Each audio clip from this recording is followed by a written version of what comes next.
Hey there. Are we live? Think we're live. Okay, I think we're live. Am I freezing again?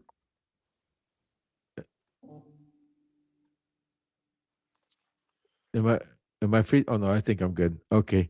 Welcome everybody to another edition of Voice from Ukraine. It is Thursday. We have a lot to go into. And I apologize for the late start. We've had a little bit difficulties. As you can see, Alexander, we're still trying to get him on from Ukraine. He's been having difficulties. They've been under attack today, Dnieper, Odessa, and we'll go into all of that. But while we're getting Alexander on, I want to start off, Ken, and talk about what's been playing out the past couple of days here between this whole Iran situation, Ukraine, Russia, because it's all intertwined and interconnected. So we had last time I think we spoke several days ago. We were talking about how Trump had his deadlines. Trump put shut down the Strait of Hormuz. They were talking to on the weekend they were reporting that they were going to send in Witkoff and Kushner and start these talks again.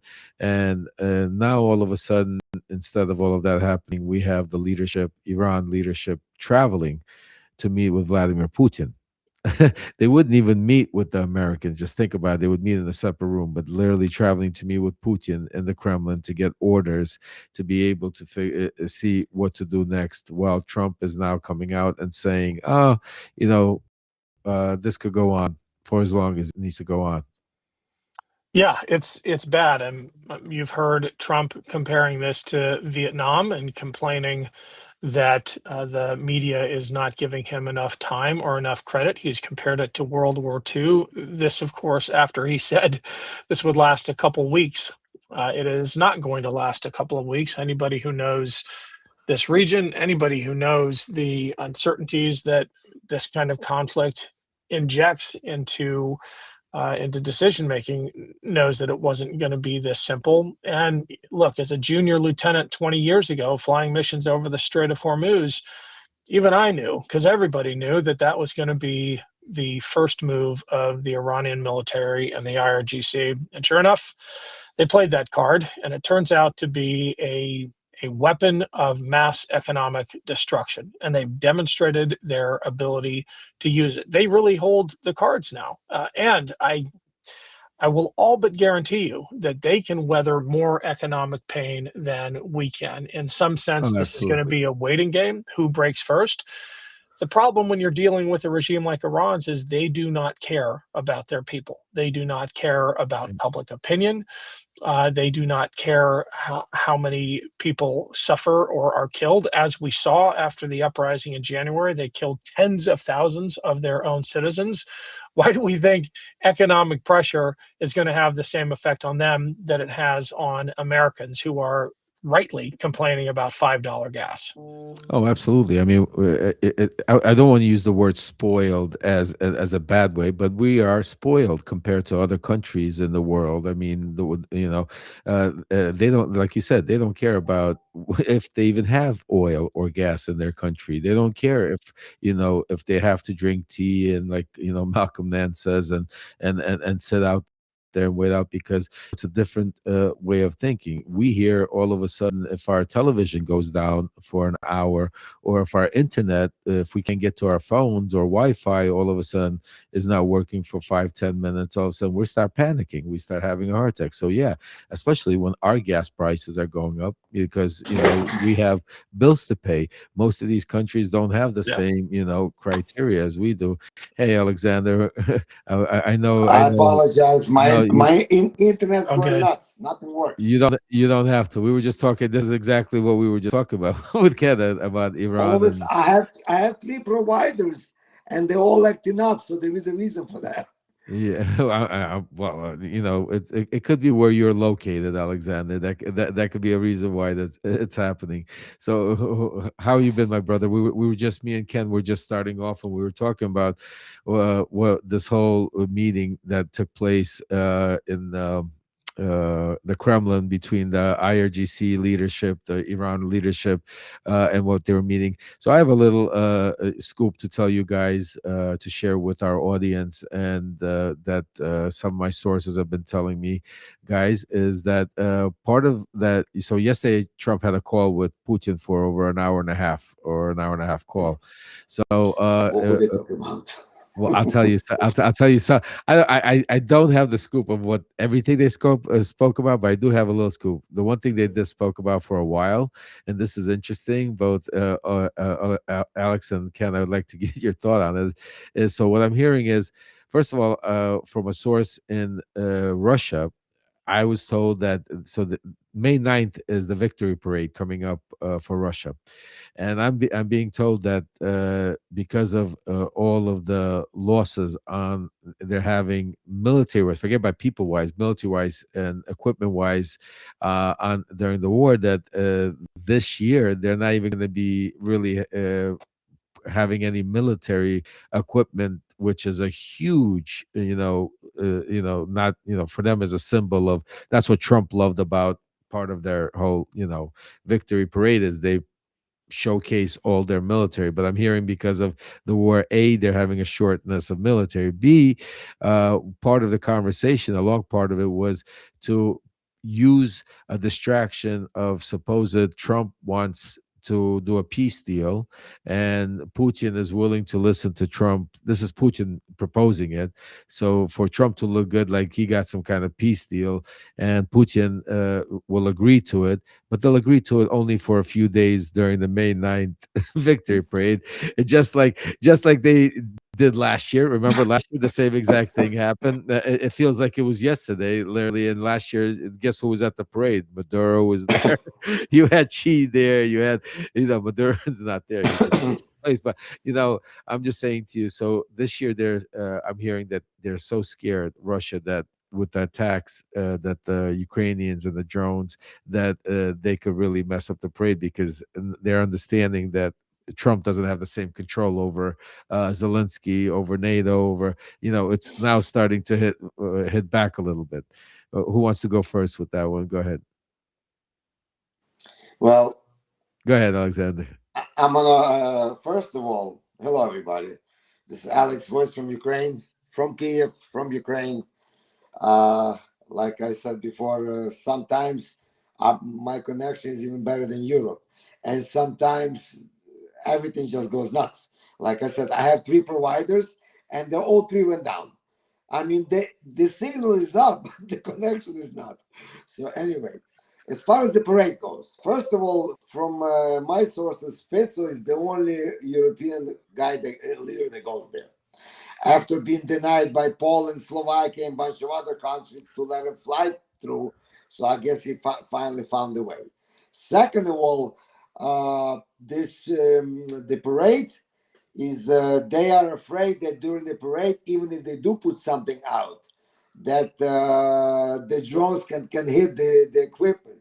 So that's number 2. Number 3, the ceasefire they offered is as soon as the parade is over, the ceasefire is over. so it's like, hello. And the phone call, first of all, in the phone call, there was a Alex, we froze a little bit. Well, Alex's incredible 3 connections, Wi-Fi, he figured together. If I can jump in on that one. Lev, I would love your take as an insider to this world on Putin's security posture when he goes out in public like this. I mean, he is almost never out in the open. He's almost always these days under cover of some kind, with very tight security. I mean, even celebrities can't get close to him. Only a handful of people in the last couple of years have literally made physical contact with him by touching his hand. That's like a no-no.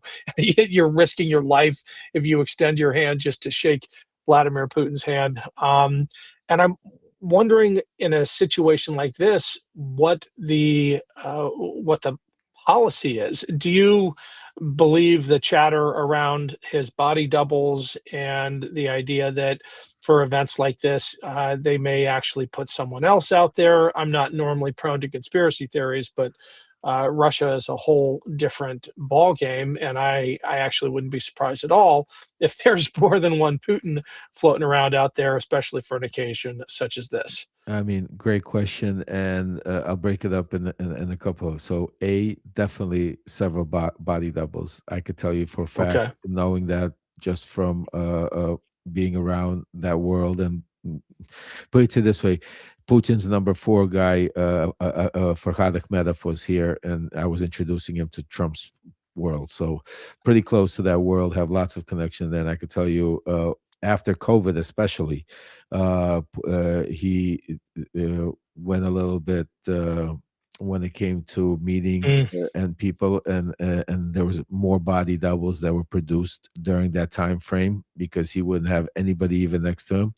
But the interesting part I want just to also add to that is just think about what you said, that how rare it is to get to Vladimir Putin, how rare it is to even shake his hand. His own celebrities, but you know who's seen him 7 times, maybe already 8 times? Steve Witkoff. oh wow. Steve Witkoff in 1 year has seen Vladimir Putin more than anybody else. And but I could definitely also tell you, and as a somebody that's if you sit down and you take a look at the video of him in Alaska, that was not Yeah. the real Vladimir Putin. He would never No, he would never even risk getting arrested. Forget about everything else, like right now, because of all the things flying around. Take a look at the Vladimir Putin in China. Take a look at the Vladimir Putin in Alaska. Take a look at the Vladimir Putin that works out on the streets and there. These are all body doubles. Mm, Vladimir Putin is paranoid. I'll even tell you, it is so crazy. Vladimir Putin was also very sick. And that a mm, lot that there was a time, he had cancer, and all of a sudden those conversations died out, right, Alex? So yep, there's, I don't want to be a conspiracy theorist in a way, but I need people to understand and me and Alex always talk about it, that it's not one man. Putin is part of a regime. It's a mm, machine.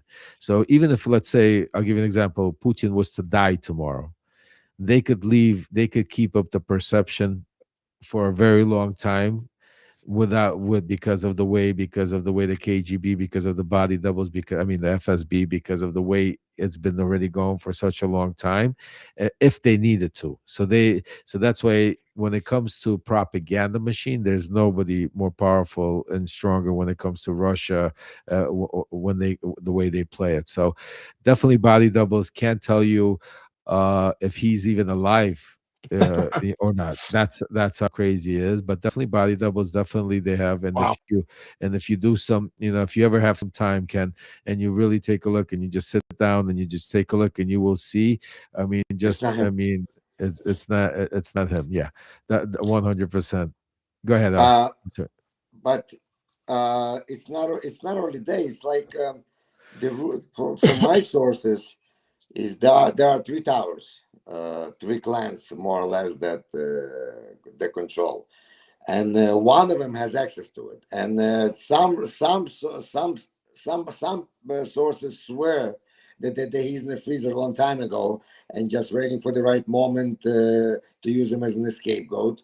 Some says that he never comes out. That since 2020, since the COVID, he's still That's what I'm sitting in the hearing. bunker. That's what I'm But the hearing. real one, the real one, hasn't been seen since the COVID started. I mean, he hasn't been seen. That's what I hear also. So, uh, That's what I hear also. I said since COVID, I mean, very few people seen him. I mean, like like when we say he hasn't been seen, we talk about in public. I'm saying to you, yeah, all in of these public, public, yeah. yeah, in public. But yeah, there are people. He is meeting still. The inner circle is still working. But when they, especially, I love it when you see these special reports on Twitter or something. Oh, Putin is on his way to the Kremlin. You see this. I'm like that, folks. That's not Putin.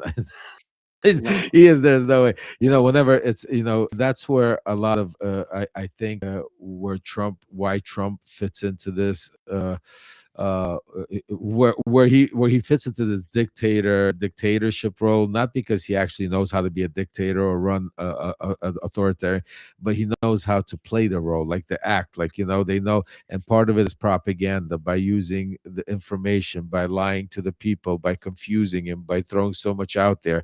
And if you take a look at what Putin does, or what or what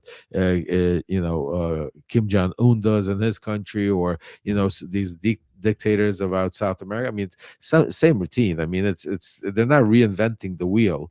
It's it's basically taking away a source of information, which is attacking free media, making a way that you could only get to one source.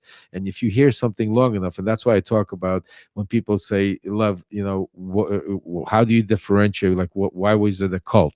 Well, because when you sit there in one place, and the mind is a very powerful thing that we have, and that's why we have such incredible people that could send people to. We just had people go to the moon and back. I mean, and that's because we just think about how incredible our mind is, and this is when we're allowed to expand it, because it could take so much information.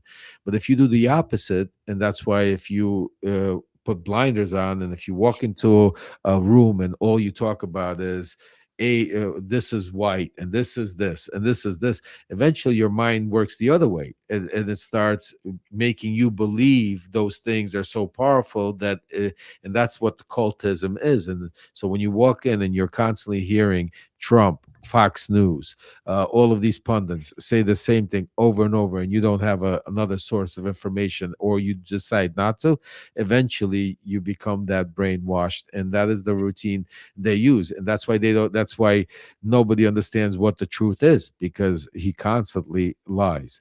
But let's do this, guys, because I really want to give people some really insight what's going on in Ukraine. Alexander, if you could bring us up to speed. I know the past couple of days have been from good and bad. Maybe start off with, let's go over the bad stuff first. The attacks on Dnieper and Odessa, whichever one you want to start off first. We have some video here that we could play, and then I'd like to also talk about how some of the new attacks that Ukraine has done on some of the oil facilities. So whatever Well, you want to go first.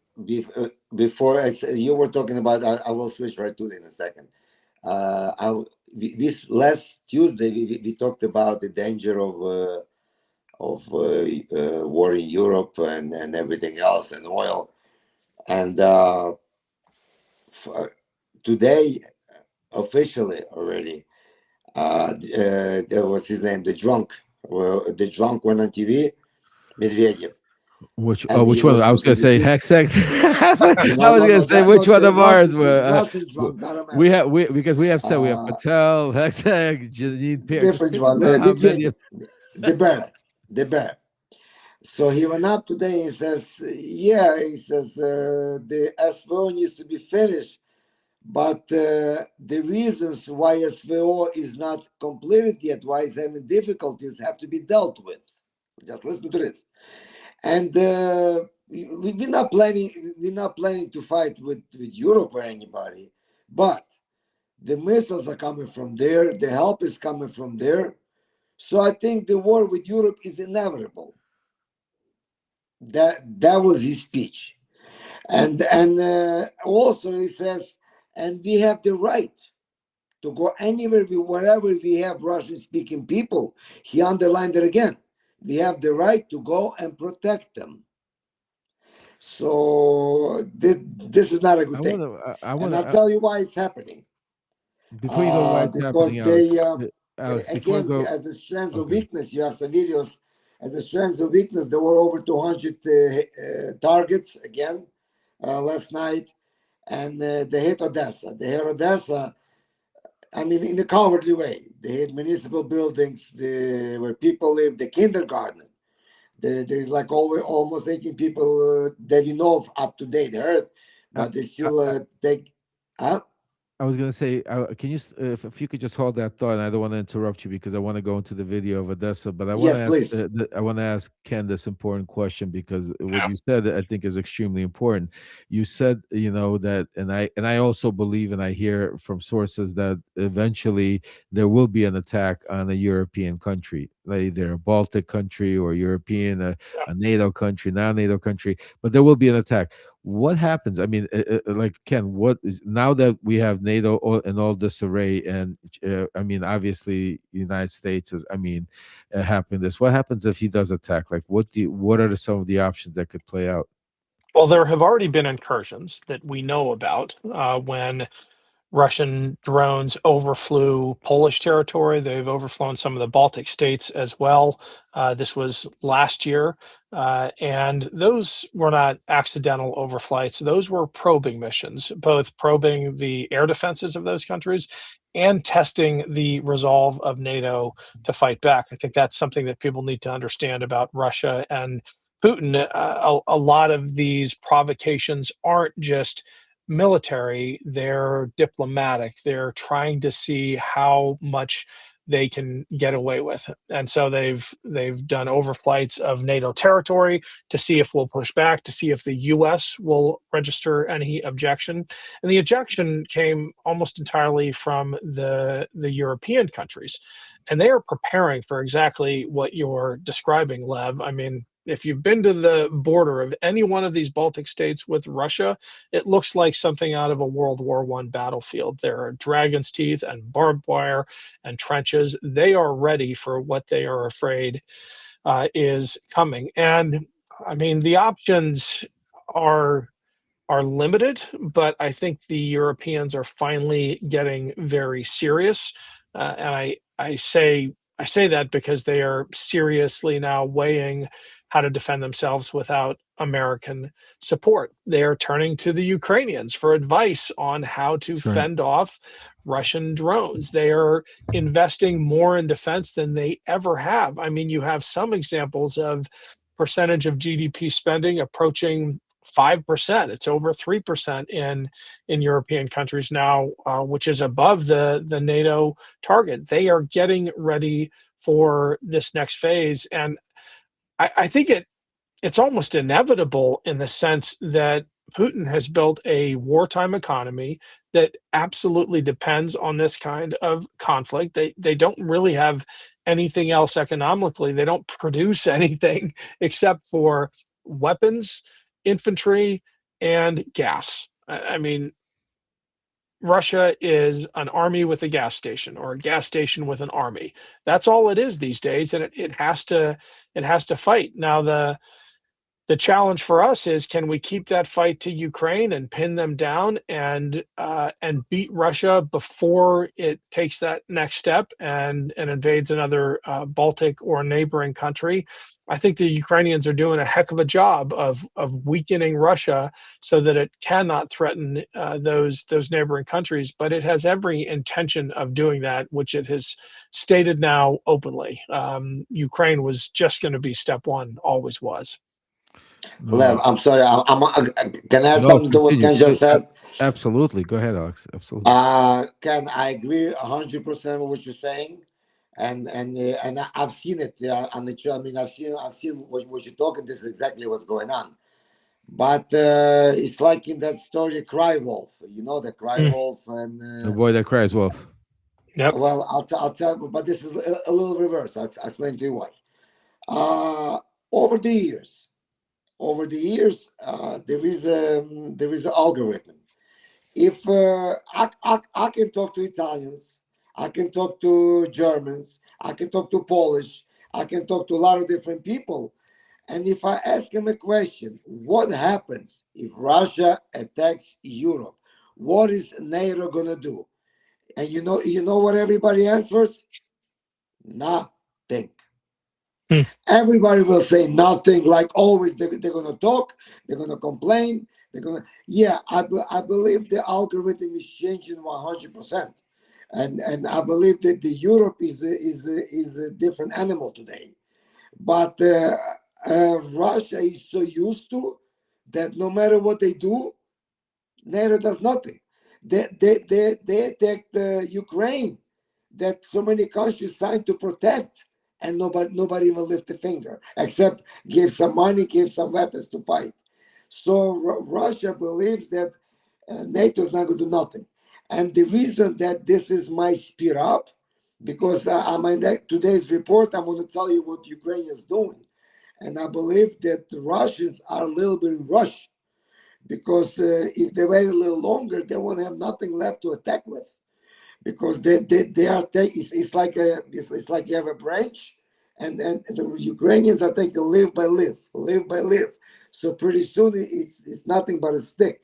So every day, Ukraine is showing the world that there is it's a paper bear. It's not a real bear. It's not the bear full of teeth. It might still look like a bear, but it's not the same bear anymore. And they understand that the longer they wait, the less chance they have to strike. And before you know it, there were and like I said the other day, and every day Ukraine and Europe getting closer and closer and closer. So that means the distraction is going to be harder and harder and harder.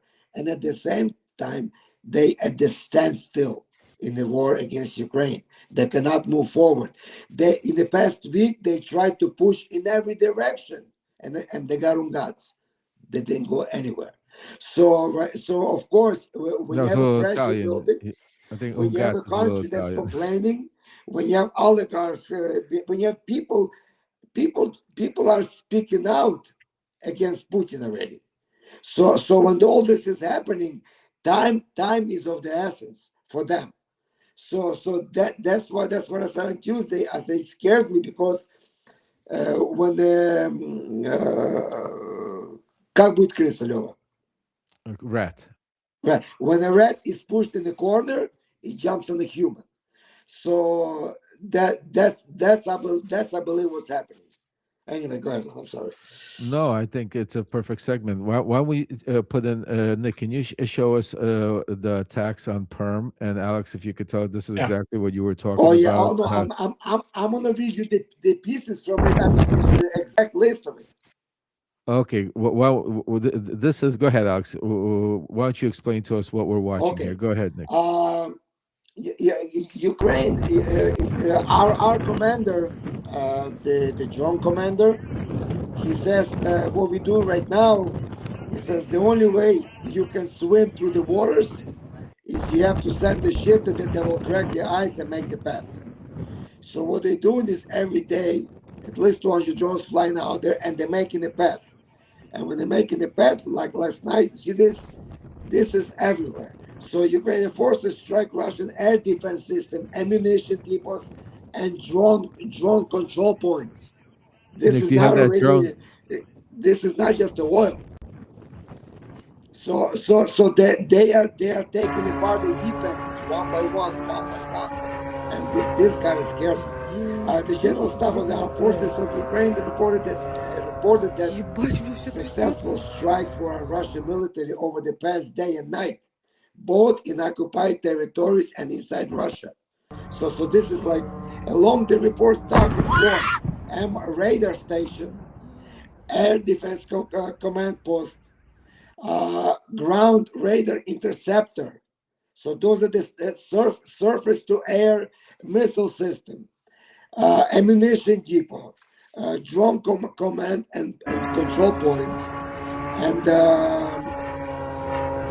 the workshops, the factories where they make the drones, and a command and observation post near Donetsk, Zaporozhye, Kursk, Crimea, wherever they are. First, they took the logistics out. We talked about last week that the Ukraine controls logistics around the Donetsk area.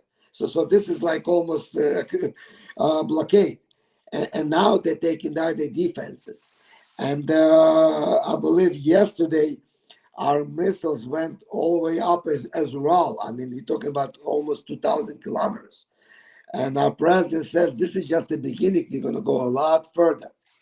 So this could explain the reason why they are acting the way they're acting because we are taking them apart. And whenever there is a pressure, you need a release valve. So I believe they are seriously looking for the release valve, and we don't know which way the release valve will go. And I don't think they have any other way with the military, because if they could have used something heavier, something more dangerous, they would have done it already. Because if they hit the people, kindergarten, hospital, nurseries, old people, I mean, this is far worse than missiles. And again, in the past 2 days, yeah, I mean, you see the pictures, you see the videos. They just, it's like a monkey with a grenade.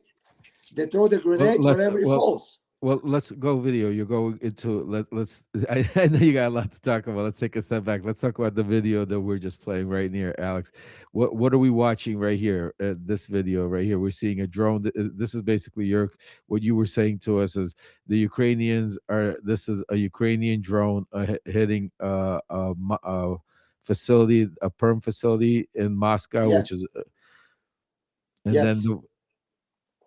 this is They exactly. they hit another reservoir, and there are several next to them, so they usually go one after another. In the other place, they said they put out the fire, but the reports are not confirmed yet. That's I the believe video it's still before that. burning. Can you put the video before that? Uh, Please and that's this one right here, right, Alex? put it on. To see it. Yes, yes, yes, yes. You see there. You see one is burning, and there is one right next to it. And Yes. they usually go like dominoes. Ken, what do you jump in on this one? So this is I mean, obviously, from what we're talking about, Putin being scared of, and asking for a ceasefire, and Yeah. Trump now floating a ceasefire. We're seeing nobody's talking. None of the media is really showing and talking about any of this attacks Ukraine is doing, and you're seeing little drones, not ballistic missiles, not Yeah. $10 million missiles, but 10, 20,000 dollar drones that are causing this. Well, Ukraine is doing this with homegrown technology, which is just extraordinary because it would probably cost us 100 times as much. And I'm not exaggerating. I mean, it literally cost us 100 times as much to knock Iranian drones out of the air as it's costing the Ukrainians to knock Russian drones out of the air. But they are launching these deep strikes into Russian territory with essentially homegrown technology. It's just astonishing. And there is probably, I mean, it's hard to identify any silver linings in America's betrayal of Ukraine because it brings such shame upon us as Americans. But if there's one, it's the fact that Ukraine has finally stopped asking America for permission. Ukraine has finally stopped deferring to the administration as it had to do for years when considering these kinds of strikes. I mean, there was that time when our condition for giving them HIMARS was insisting that they not hit targets inside Right. Russia, even though that's where the attacks were coming from. Well, the gloves have come off. Ukraine has said, if America's not going to be that helpful to us anyway, why are we going to allow them to tie one hand behind our backs? So, what you're seeing now is Ukraine unleashed, Ukraine attacking these targets that support the Russian war machine.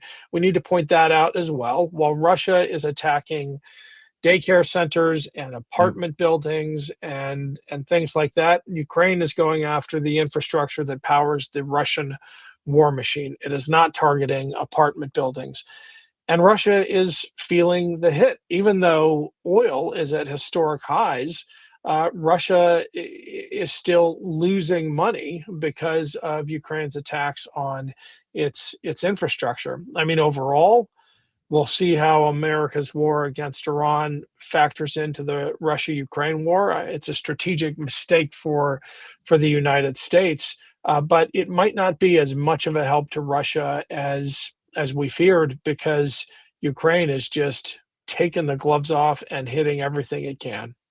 I'll Uh, tell you something else. I'm sorry. right. No, I'll go ahead, tell you Alex. Go something ahead. else. If you see a bully, you see it in the ring a lot of times. You see a guy comes out that can live half a gym, and you see a guy like this comes out of the ring, and the big guy hits the little guy, and the little guy defends. What usually happens next? The little guy starting to hit the big guy.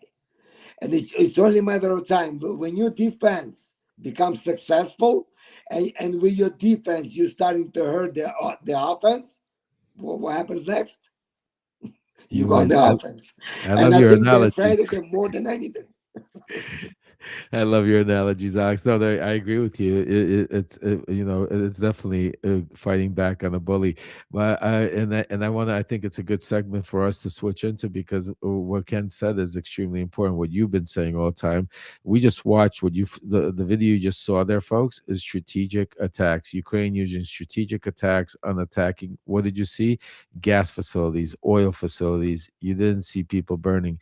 And on the flip side, I think it's important for you to see it, because to understand what happened the past couple of days, how Russia attacks Ukraine, what you do see, and that's called terrorist attacks.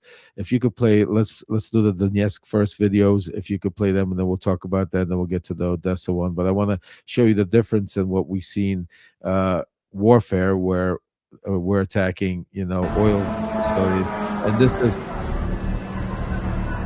the middle of town.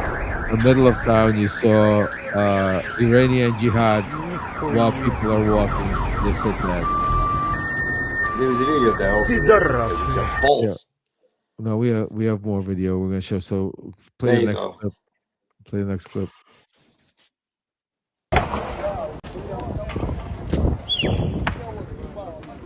That was the video. That was after that Shihad drone hit. During the day, middle of daylight, people walking around. No military facilities, as you can see here. No gas facilities. No infrastructure. This is people, little terroristic attacks going on right now. Nick, I think we got one more. You got one more there? Yeah, there was a video there. Should be one. Oh, here. This one, I think.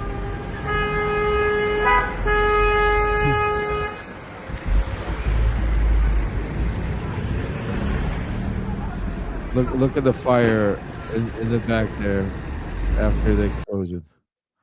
That was Shahad that just came out of the sky. Boom, and it just landed.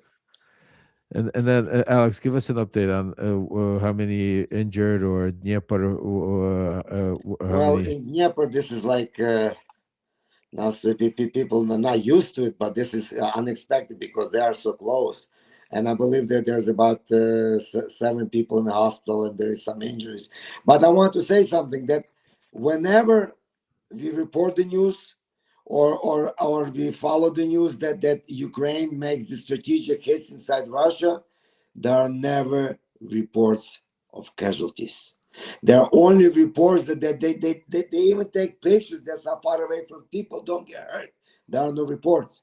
Whenever they hit us, they hit in the middle of the street to make sure that there are casualties. I mean, look, that's where the joint hit. There could have been elderly people there. There could have been children there. There could have been anything. There could have been a bus there full of people. They don't know where it falls, because like a monkey with a grenade. Ken, and isn't this is Dnieper. So there's some municipal building damaged. In Odessa, when we switched to Odessa, we're gonna get to Odessa in a second. But isn't this war crimes, Ken? I mean, yeah, it is. This is definition of what else is it? I mean, one of the most upsetting things that I saw in Ukraine over the course of, my many visits, and I saw a lot of upsetting things. I went to Bucha, I interviewed the head pediatrician there, but it was in Dnipro, in the city that we're seeing on the screen right now. When a Russian missile, this wasn't a Shahed, I think was a Kinshal, hit an apartment building. It was in the evening, when everybody was cooking, was at home, and it killed a bunch of kids. There's a playground outside, and across the street from the apartment building, just spontaneously, the residents of Dnipro at a bus stop started. I'm going to get emotional just thinking about it. Started dropping off stuffed animals. And over the coming days and weeks and months, hundreds upon hundreds of animals, stuffed animals, buried this bus stop because they didn't know how else to express themselves. How is that a military target? How is an apartment complex after work, full of families, full of young families with kids, a military target? It's not. And I think if the truth ever comes to light, if there's ever the kind of discovery in the legal sense that we had honestly after World War II, when we looked at the motivations of the Nazis, when we understood exactly what they were trying to do, that when they did things like this, it wasn't an accident. I think we'll find out that civilians are the intended targets. I mean, the UN has already established this in Kherson when they've looked at the human safari campaigns against the residents of Kherson. They have called it a depopulation campaign. I mean, think about that terminology. And it's something that rarely gets used in modern warfare, but the idea that you would use a military to depopulate a, a civilian area is just, it's brutal, it's gruesome, and it is 100% intentional by the Russian military. And I'm gonna add something else. Remember, when we brought aid to Kryvyi Rog?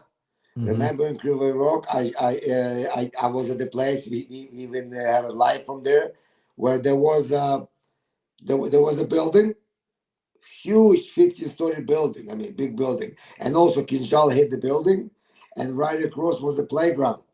And I think he posted it was a bunch of Yeah, teddy stuffed bears, bears, bears. stuffed Yeah, animals, yeah. and I think it was like I something remember. over 40. I don't even want to mention the numbers and everything else, but this is same thing happens in every city almost. You just But don't hear about every one of them. by the way, Kryvyi Rog, there's literally nothing of military value there, but No, it is Zero. on the at the top of Putin's target list because it is Zelensky's hometown. that's right. Yes. And he just has this bloodlust for going after Zelensky and anything associated with Zelensky. And the fact that Zelensky is from Kryvyi Rog means that it is at the top of the target list. There's nothing there except people. There's no military bases. It's not that close to the front line. It's not a strategic choke point or a railroad crossroads or anything like that. But it has Zelensky's name attached to it, so it gets hit disproportionately, which should give you a window into just how brutal Putin's mindset is. You know, it's like there is a joke. I'm sorry, No, go ahead, go ahead. there is a joke, and it's maybe it's not for jokes, but there is a joke that Putin's aide is talking to one of the reporters, and he says, "What happens in the office?" He says, "Well, what happens if the president of Belarus comes in?" He says, "Well, he starts running." He says he starts running away from him every time he screams at him. He says, "But what happens if he would meet Zelensky?" He says, "Cannot tell you because he can never catch him." Yeah, Zelensky So, is. I well, know they listen, thought they it's a had little they bullet. thought they had him three. They said they're gonna have him within 3 days. I remember they're coming in. They're gonna get him. They're gonna make him run away. And here we are. It's like the midnight runner. My lawyer used to laugh at my prosecutors. You're never gonna catch the midnight runner. Same thing with Zelensky here. But more on a serious note, I want to play. Nick, can you play it? Because what Ken was talking about when you were talking about before, Nick, you play it, is the one of the things that we're talking about again: destruction, hitting buildings. This is, folks, Odessa. This is last night in Odessa. I want you to see. These are buildings, these are people, these are apartment buildings. Take a look and understand the destruction and the difference of what happens when Ukraine is attacking and what happens in Russia. People on the streets,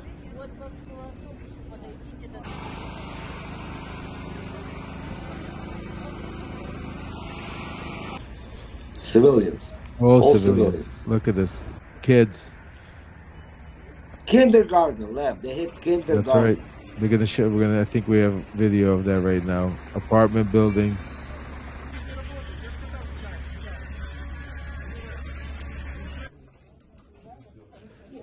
Look at that. Kids on. These are people now displaced. They have nowhere to live. Even the ones that survived, they're now basically. Lev, can I know we're Yeah, short on please. time. Can I make Yeah. a comment, No, please go ahead. Please. which might go without saying, and I want you to keep playing the video, and I hope I can talk over it. But Yes, please go ahead. the heroism of the air defenders and the first responders.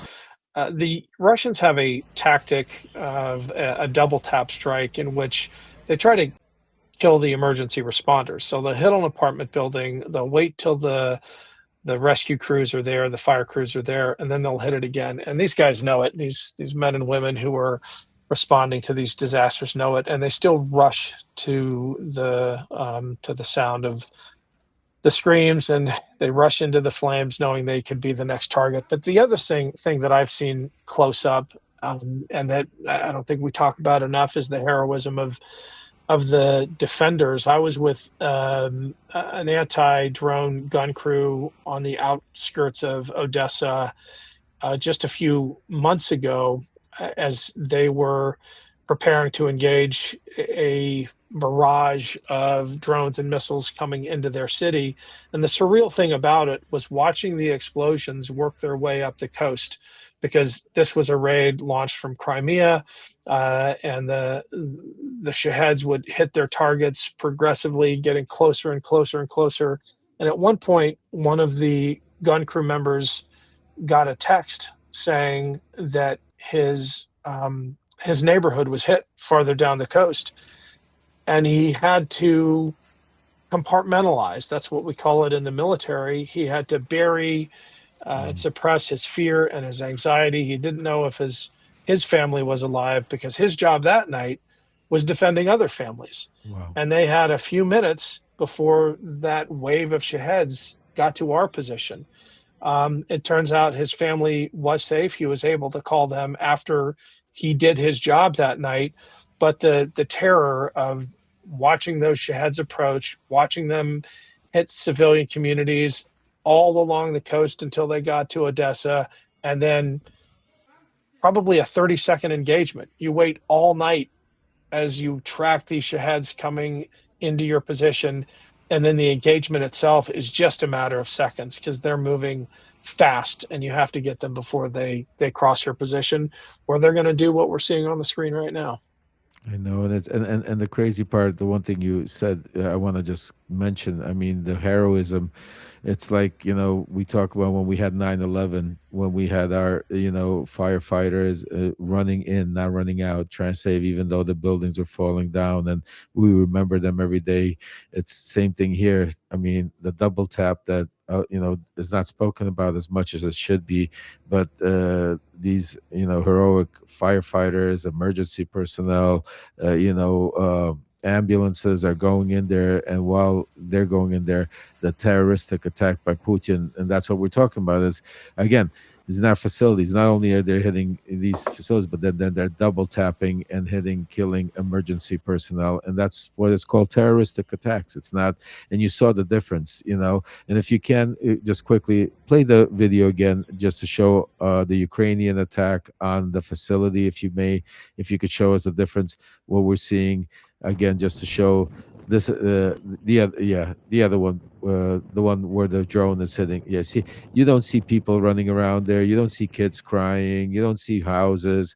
You see, folks, you don't see any houses, you don't see people, none of that. What you see is strategic drone going in and hitting a strategic facility, not people. And as you could see, there's people all around. I mean, they could also hit a building or not, but you're not seeing that. And that's the important part. And the sick part is our president, and I hate to call him our president, but whatever it is, Trump stands with Putin. And, his hour and a half call with him yesterday was basically not how to stop the war, but again, how to please Putin and his, victory parade. And at the same time, you're going to start seeing more and more of Russia being involved in this whole Iran oil projects, gas projects, Russian oligarchy. And the very interesting part, and we'll end it on that because we're going to talk more about this next week, is how Russia now, Ken and Alex, are all of a sudden offering the United States, saying, why don't we take care of the uranium? Let us control what so you don't have to worry about. And that's not being done as a coincidence. That's being laid out as a plan, because that's part of the plan, because eventually you're going to see Trump come out and say, hey, Russia has, nukes anyway. What's if this is what it takes and this is how it's going to go. So, we have a lot to discuss, folks. Thank you for joining us. The hour goes quickly. If you could throw up, thank you. That's our Voice of Ukraine. If you guys could come and subscribe, make sure subscriptions are for free, information is for free. Hit the QR code and subscribe to Voice from Ukraine to be able to follow us, give us the and if you can, become a paid subscriber, because it helps with keeping this platform and giving you guys all this information from inside out. Also, individually, the Ken Harbaugh Show. Ken does some amazing work. That is his QR code over there. Every day, just snap it right there, and that will take you straight to Ken Harbaugh's Substack. Ken has an amazing Substack where he writes letters besides what he does here on Voice from Ukraine, but he also gives you an inside look from and a lot of different things that you won't be. So hit that with your phones or whatever you can. Get on that QR code and subscribe to Ken, and make sure that if you can, like I said, paid subscriptions help us, because this platform is about independent journalism, and it's all about making sure that we could be able to do this for you nonstop, and we don't have the corporations. And last but not least, our hero, Alexander from Ukraine. This is the Chiron. Go hit on that, Alexander. Give him a follow, give him a paid subscription. A lot of people say, how can we help Alexander personally? Well, go give him a paid subscription. Go give him, and he's going to be starting writing things and doing also personal, giving you. Me and him have been talking, Ken. He has such an archive of things from the war, places he's been for the past. I mean, he's been there from day one, from Bucha, from when I can't even tell you. And I said to him, Alex, you know what you need to start doing for the people? Start doing a little story time with Alexander and take him from day one and up to now, and start sharing your videos, your stories, and and so people go ahead, sign up. Alexander is building his platform, expanding. If you can, give him a paid subscription, because he's going to be doing some very interesting stories and showing you things that a lot of people have not seen, just like Ken Harbaugh. So from Voice from Ukraine, folks, we'll see you next Tuesday. Unless some breaking news comes out, we'll be here live. Otherwise, Tuesday and Thursdays, you'll always catch us here live, Voice from Ukraine, and we have some special guests lined up, and we'll be talking about all the inside information. Thanks for joining us. Have a great day.